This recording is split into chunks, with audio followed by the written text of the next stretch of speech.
So have you ever wondered, like, are you working for a boss or a leader? And even more importantly, are you a boss or a leader?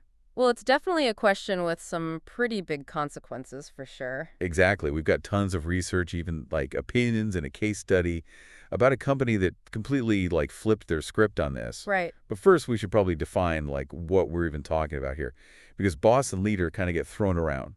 Yeah, they definitely get used interchangeably sometimes, but they're Ugh. really not the same thing at all. A Yeah. boss commands and controls, and they rely on their authority.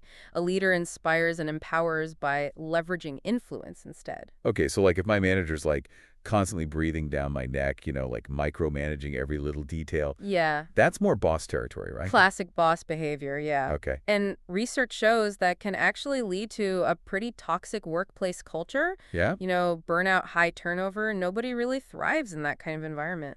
for sure, for sure. And a leader would be more focused on the big picture, setting those clear goals, but also trusting their team to figure out how to get there. Exactly. There's still structure and accountability, but it's done through collaboration, not fear. Right. Like in that study we have here about Company X, they saw a 30% jump in employee-led innovations when they switched to a more leader-centric model. Whoa. Okay, so that's like an actual result, not just, feel-good vibes, Yeah, measurable improvement. exactly. I'm already seeing why this is so important. And it's not just about those day-to-day tasks. It's about fostering long-term growth for both the individual and the organization.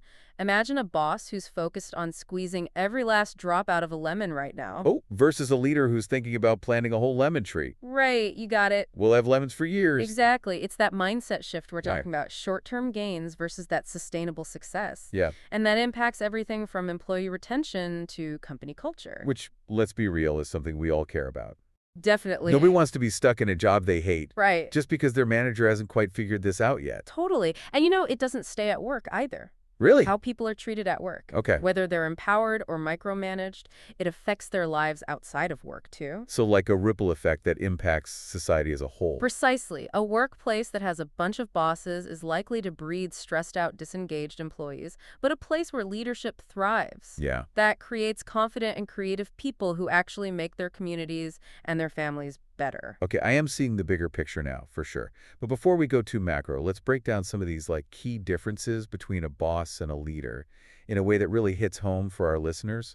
The sources had some really good comparisons that I think would resonate. Okay, I'm always down for a good analogy. Let's hear it. Okay, so first up, authority versus influence. Okay. A boss is like a traffic cop, making sure everyone follows the rules. Right. Which I guess is necessary. It is. But a leader's more like a coach who inspires the team to push their limits and play creatively. Yeah. You're getting to the same goal, Yeah. getting everyone to where they need to be, Right. but vastly different approaches. Right. You obey the cop because you have to. Right. But you follow the coach because you want to. You believe in them. Exactly. That's the power of influence over authority. For sure. And it really shows up in the way that bosses and leaders approach things like decision making. Which leads me to control versus collaboration. Okay. A boss is like a chef who needs every ingredient to be measured out perfectly. And the leader? The leader is like a band leader who sets the tempo and lays down the foundation, but then trusts each musician to bring their own style. Yeah, I like that one. It really lets everyone show off their strengths. Right. And not just follow a recipe. Exactly. And when you allow for that creative freedom, Yeah. you get results you'd never get with strict control. Totally. Speaking of results, let's talk about how bosses and leaders view success. Okay, good one. This one was super relevant to me because I feel like I'm always trying to level up my career. Yeah. And it's that short-term versus long-term focus. Right. A boss is all about squeezing that lemon to get the juice right now. Yeah, whereas the leader is thinking about the whole tree.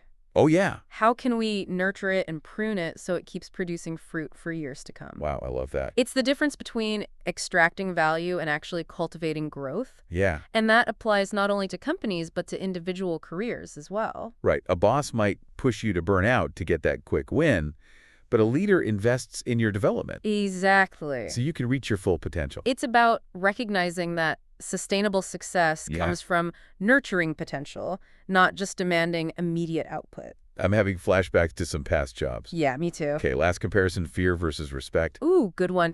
Working for the boss can feel like cramming for a test. You do it because you're afraid of a bad grade. Right. But following a leader is different. It's like being inspired by a mentor you genuinely admire. You're motivated by respect and a desire to learn, Yes, not by fear of getting punished. it's huge. I can already see how that impacts communication and how feedback is given. Definitely. When fear is in control, people clam up, they don't take risks, and they stop being themselves at work. Yeah, But respect. yeah. That's where collaboration and innovation can actually happen. I am sold on the difference. But how does this boss versus leader thing actually play out in the real world? Right. Like, why should anyone care about this? It impacts everything from the culture you work in to your own career to the kind of leader you become. And we have research and real-world examples to prove it. Well, don't leave us hanging. Let's unpack those in part 2. Definitely. Welcome back to our deep dive into bosses versus leaders. That lemon tree analogy is still sticking with me. It really shows how short-sighted a boss can be. Yeah, for sure. And that actually leads right into another difference communication styles. Okay? A boss typically uses one-way communication. Okay. They give orders, delegate tasks, and expect things to be done without question. So the classic top-down approach. Exactly. There's no room for feedback. Gotcha. Leaders prioritize open and transparent communication. Okay. They listen to their team, solicit feedback, and make sure everyone feels comfortable sharing ideas. Less do what I say and more let's figure this out together. Exactly. Like a dialogue, a real exchange of ideas. Right. And that makes me think of psychological safety, Yeah. where people feel comfortable speaking up and sharing, even disagreeing. Exactly. You can't have real collaboration if everyone's afraid to speak their mind. How does a leader create that, though? It starts with listening, really hearing what your team is saying, not just waiting to talk.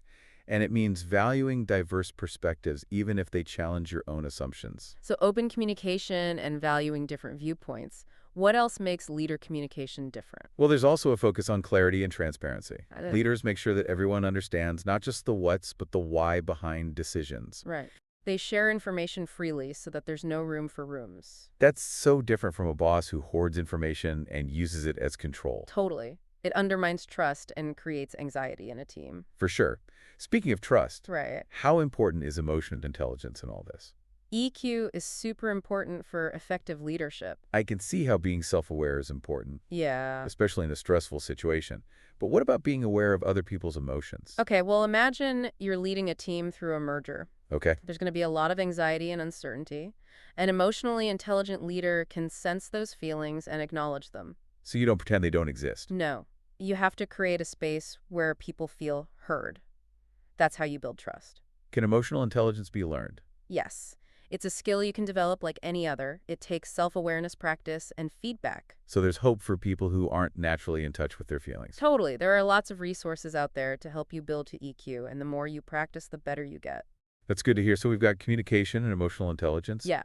What other things set leaders apart from bosses? Decision-making is a big one. Okay. Bosses tend to make decisions alone. They gather info, weigh the options, and make the call. My way or the highway? Exactly, and that can lead to resentment, Sure. especially if it affects the team. A leader would involve the team, right? Absolutely. Leaders know that the best decisions come from collaboration. They use the knowledge and experience of the whole team. Right. And people are more invested in the outcome if they feel like they were heard. So it's not about everyone agreeing, No, but making sure the process is fair and everyone has input. exactly. And it all goes back to psychological safety. Right. If people don't feel safe to share their opinions, you're not getting the full picture. We all know that no leader is perfect. True. They make mistakes just like everyone else.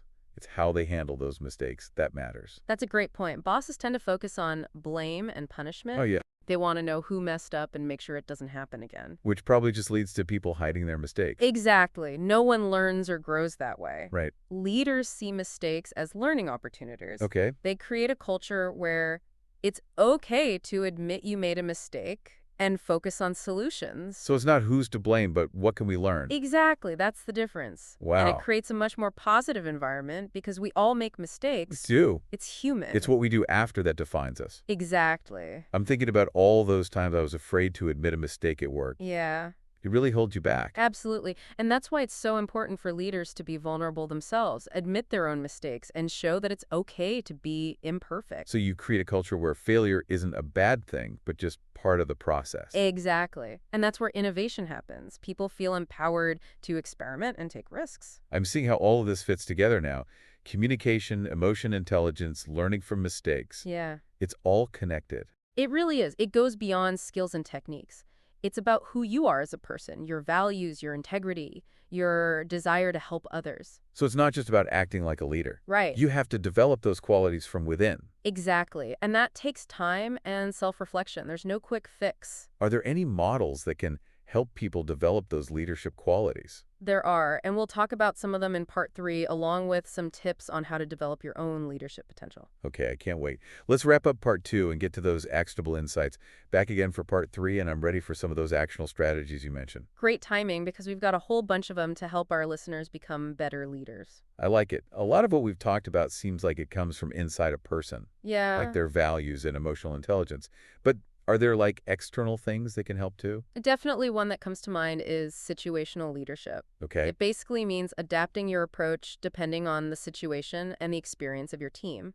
Okay, so you wouldn't coach like a total newbie the same way you would a seasoned pro, right? Exactly. Situational leadership helps you figure out what the team needs and then adjust your leadership accordingly. Gotcha. What about vision? Oh, vision is super important. Okay. It's the thing that guides everything else. Think of it as like a picture of where you want to go and why it matters. So it's not just setting goals. Right. It's about getting everyone excited to work towards something bigger. Exactly. A good vision gives people purpose and it helps everyone focus on the same goal. Okay, so where does that vision come from? It's a bit of both nature and nurture. Okay. Some people are just naturally good at big picture thinking, but even then you have to work at it. You have to understand your values, research trends, and get input from others. So it's not just you alone in a room coming up with a perfect plan. Definitely not. The best visions come from everyone working together. I like that. It's like a boss might just dictate their vision, but a leader works with the team to create it. Right. And once you have that vision, Yeah.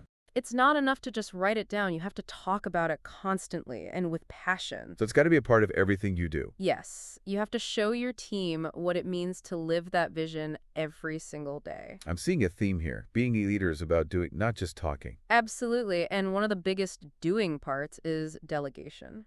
Okay. It's important for you and your team to grow. Delegation can be tough, though. It can be. You might feel like you need to control everything. Right. But that's not what it's about.